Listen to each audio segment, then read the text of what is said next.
dari berita yang Pak Paul tadi tampilkan, saya lihat Pak Pendeta Yusuf Manubulu ini dijerat bukan dengan undang-undang ini penistaan agama maupun ITE, tetapi dengan undang-undang yang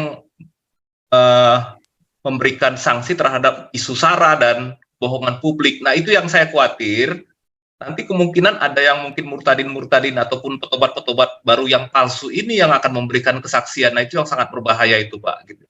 Ya. Di pasal yang dikenakan itu sudah berbeda, karena dari sisi penistaan agama, Pendeta Yusuf Manubulu saya kira nggak kena gitu, karena dia nggak pernah ini ya menghujat atau apa. Tetapi dari pasal yang lain nanti kenanya Pak Paul. Ini yang harus hati-hati.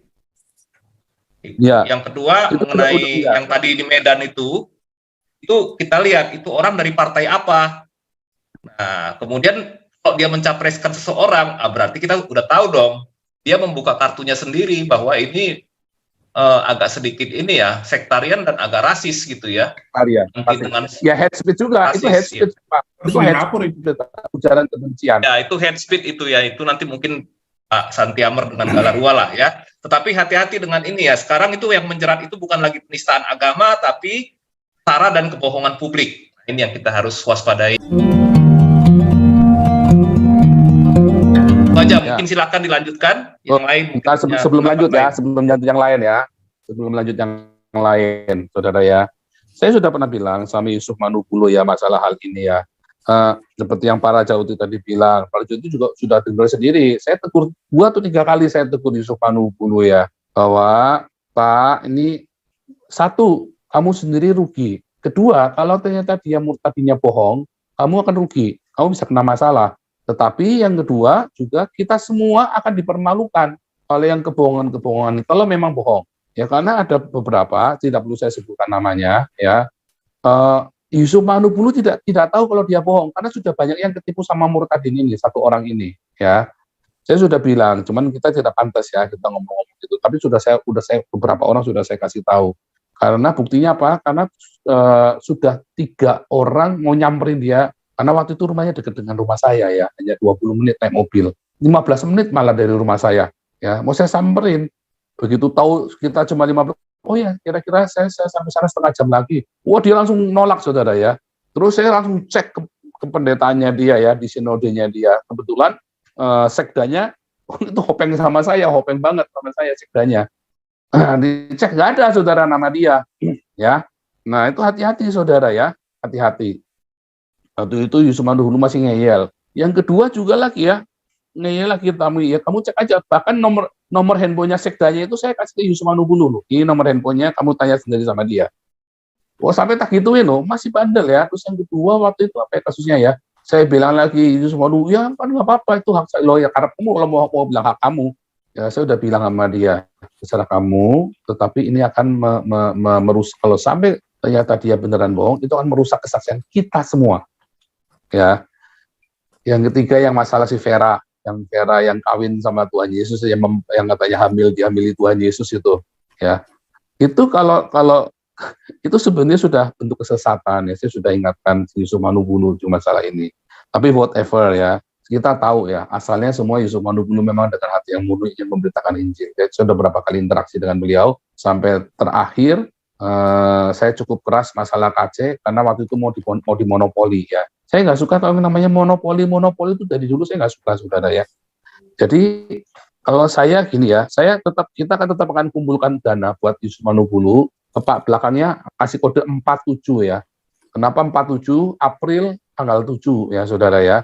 Nanti Saudara yang kode 47 ini nanti semua kita kumpulkan ke rekening Galarua ya, ke rekening Galarua. Nanti semua kode 47 kalau Anda bisa ngetik ya kasih nama Yusuf Manubulu. Ya, atau Yusuf Manubulu. Ini kita kumpulkan aja, Saudara. Berapapun yang terkumpul akan kita buka, Saudara ya. Jangan khawatir, berapapun terkumpul dan Anda bisa nanti kita kan tiap 3 bulan kalau nggak salah ya ada kita laporan ke audit ya. Kita ada bukan audit tetapi seperti pembukuan kita setiap 3 bulan itu dibuat oleh akunting publik, Saudara. Ada akunting publik yang membantu membuatkan pembukuan kita. Nanti khusus semua donasi-donasi yang kodenya tadi ya, kode untuk bikin buku Pancasila, kodenya Yusuf Manupulu, dulu kodenya yang buat apalagi semua itu nanti semua akan dikumpulkan jadi satu, nanti dia akan tuliskan ya, saudara ya, bikin rinciannya, jangan khawatir saudara ya, kita semua open pembukuannya ya, kita open, dan saya nggak pernah takut saudara ya, Anda mau periksa kayak apa, saya nggak pernah takut saudara ya, karena memang saya nggak pegang duit, ya, dan nggak pernah ditransfer ke saya, ya. Nah itu saudara, Pak jadi Paul, ya hati-hati juga kepada kristuber lainnya ketika menampilkan kesaksian. Betul ya, harus hati-hati, harus dicek, bener-bener. jangan sampai ini terulang gitu. Ya, jadi bukannya salah, Yusuf Manupulu itu tidak salah sama sekali ya, saudara. Saya kok yakin ada jebakan-jebakan juga ya. Dia ada dijebak juga oleh beberapa orang. Makanya saya ingatkan dia. Cuman memang ada aubannya juga ini orang ya. Diingetin ada aubannya juga. Dia nggak. Saya bilang, Pak, saya tidak melarang ya. Saya tidak pernah melarang Yusuf Manupulu loh. Saya bilang, Pak, seleksi Pak, diseleksi. Saya nggak perlu sebutkan orang-orangnya ya. Tapi ada beberapa ya yang memang dia kecolongan. Tapi ya itu tadi ya namanya dia juga. Kenapa saya bisa tahu, saudara? Karena saya pelayanan orang-orang Islam yang jadi Kristen ini sejak 2015, saudara ya. Dan saya nggak icip-icip, saudara ya. Hanya Ibu Listora itu. Saya masuk nyeblung ke dalam langsung berkubang di situ ya. Nggak main-main ya. Sama si Saifuddin dulu ya. Dulu saya dengan Saifuddin memang grupnya berbeda. Dia punya grup sendiri, saya punya grup sendiri. Dan yang saya baptis waktu itu tidak sebanyak yang dibaptis oleh Saifuddin ya. Dulu waktu itu ya. Tentu saja karena waktu itu saya juga baru mulai, Saifuddin sudah mulai setahun sebelumnya. Saya baru mulai 2015, saudara ya. Nah, begitu saya mulai dari lama-lama tahu banyak ya, makin banyak yang saya baptis, saudara. Sampai jumlah yang saya baptis di Indonesia lebih banyak daripada Saifuddin, saudara ya. Lebih banyak, saudara, serius, saudara ya. Sampai hari ini pun kalau di total semua yang saya baptis jumlahnya lebih banyak daripada Saifuddin. Serius, saudara. Ya. Dan lihat ya, semuanya masih ada semua orang-orangnya dalam komunitas kita. Semuanya masih ada. Ya salah satu yang komunitas pertama kita itu ya Ibu Listora ini. Kecuali yang sudah meninggal ya. Kalau ada yang sudah meninggal ya gimana, udah meninggal mau diapain ya kan. Tapi salah satunya adalah Ibu Listora yang dari awal ya 2015 ya. Saya kenal Ibu Listora itu 2015, saudara. Ya. Dan saya ingatkan saudara-saudara, gimana caranya dicek. Kalau Saifuddin itu juga nggak pernah ngecek ya, orang dibaptis terus udah baptis saja, dia nggak pernah murid, nggak terus dimuridkan dengan serius. Nah, Anda harus memuridkan. Kalau Anda baptis orang, ya Tuhan Yesus bilang apa? Baptislah dan ajarkan. Harus diajar, saudara ya, nggak boleh cuma dibaptis doang. Anda kudu cek, kudu follow up dia, ya. Kalau dia masuk di dalam, tetap mau di follow up, ya bahkan hidup kita pun kita berikan, saudara. Artinya kita berbagi. Kalau dia membutuhkan perhatian, kita kasih perhatian. Kalau dia membutuhkan ekonomi, kita kasih ekonomi. Kalau dia membutuhkan pekerjaan, kita kasih kerjaan. Itulah komunitas Kristen yang benar.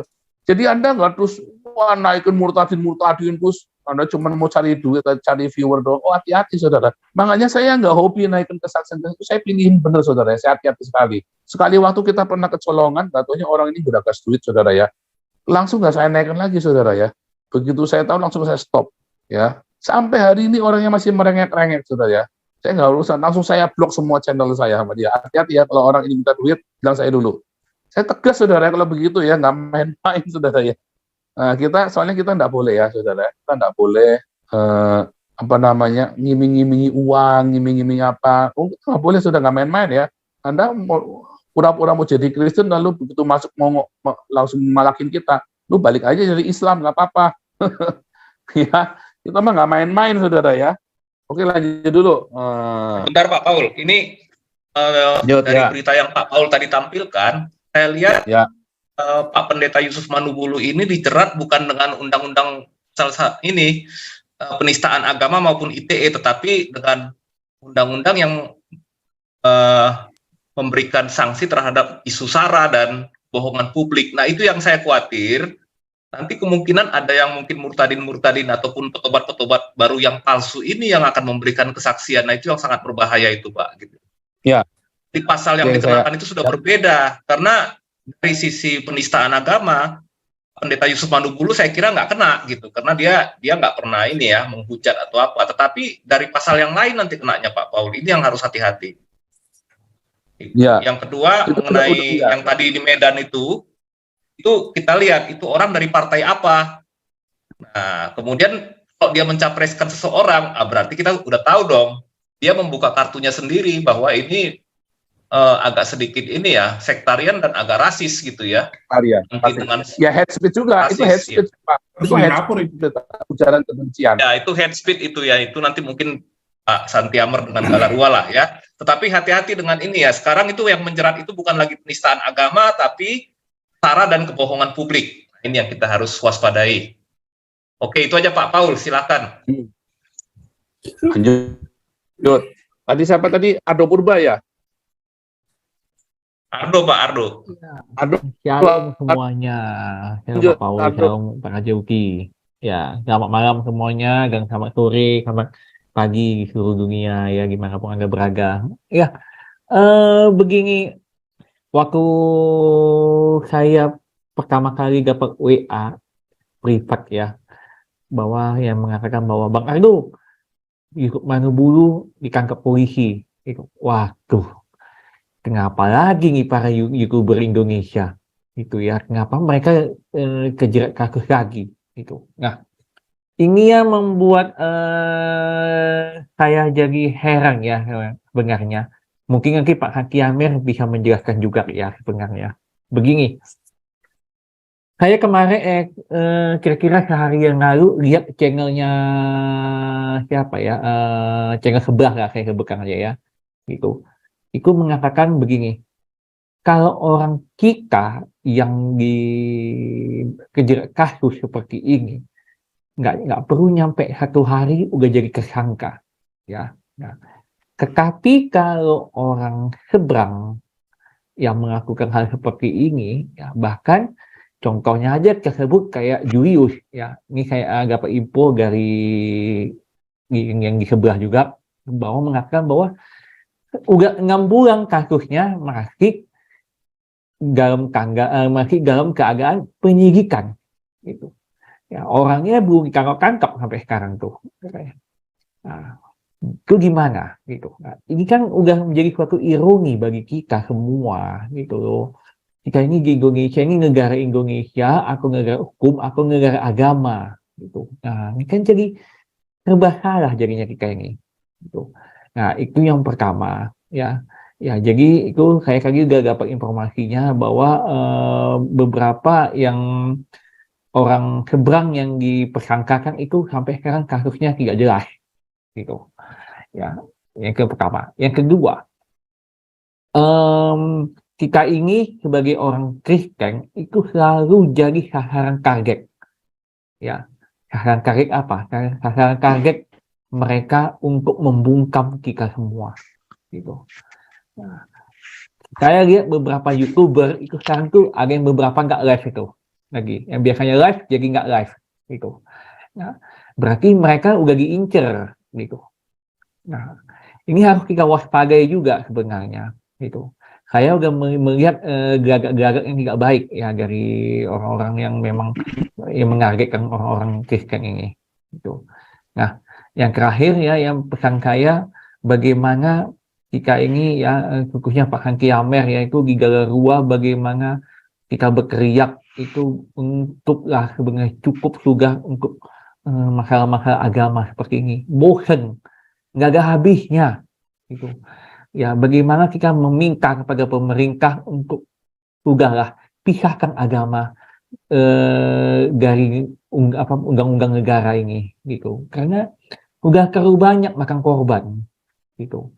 Udah terlalu lelah kita untuk memberikan hal seperti ini. Seperti kayak kemarin saya dengar dari Pak Andi USA. Kata Pak Andi USA bagaimana? Lebih baik kita bagi-bagi makanan aja ya Pak Ardo ya, katanya, daripada berjuang seperti ini. Capek kata Pak Andi USA katanya. Ya saya pikir-pikir agak benar juga kata Pak Andi USA gitu. Itu lebih bermanfaat katanya bagi-bagi makanan hingga orang yang lapar itu berpikir lebih jernih. Daripada kita yang bersusah payah berjuang seperti ini, kok tidak pernah digubris gitu sama siapa? Ya sama pemerintah gitu, sama elit negara ini gitu.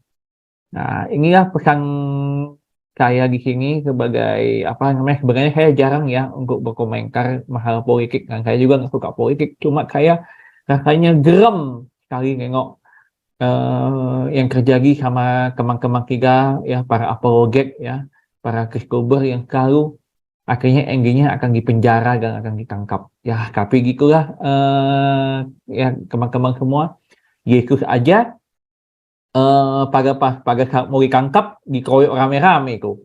Bahkan tentara-tentara Roma itu membawa tentaranya banyak. Orang ahli-ahli Taurat itu membawa tentaranya banyak, mereka membawa pasukannya. Kenapa mereka suka ngeroyok begitu ya Bang Argo ya?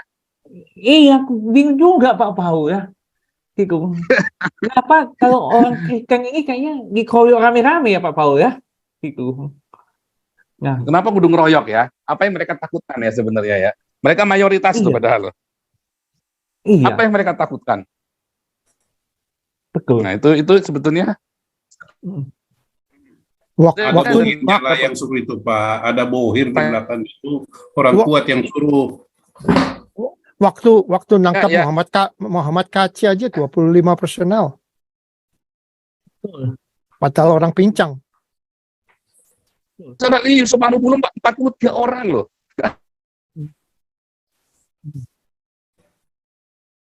Julius aja banyak ngangkap tuh, banyak beberapa personel juga Julius katanya. Jangan-jangan mereka itu PCS itu semua itu. Apa itu Pak? Polisi cinta sunnah. Oh, iya. Iya. Akhirnya Jangan-jangan ya, makanya seks. Ya Pak. Ya. Jadi makanya gitu. Jadi ya, kenapa dari zaman dulu kayaknya kok untuk orang Kristen ya, orang pengikut Kristus rasanya kok dikeroyok rame-rame ya begitu ya. Jangan Yesusnya juga yang dikangkap kayak gitu. Ya kita di bawah-bawahnya semua ditangkap rame-rame. Padahal hanya menghadapi satu orang gitu. Nah, ini makanya kan bingung loh gitu. Mereka ngapa pengikut Kristus begini. Ya itu sajalah Pak Paul dan Pak Haki Amer yang bisa saya bagikan untuk malam hari ini. Terima kasih. Lanjut.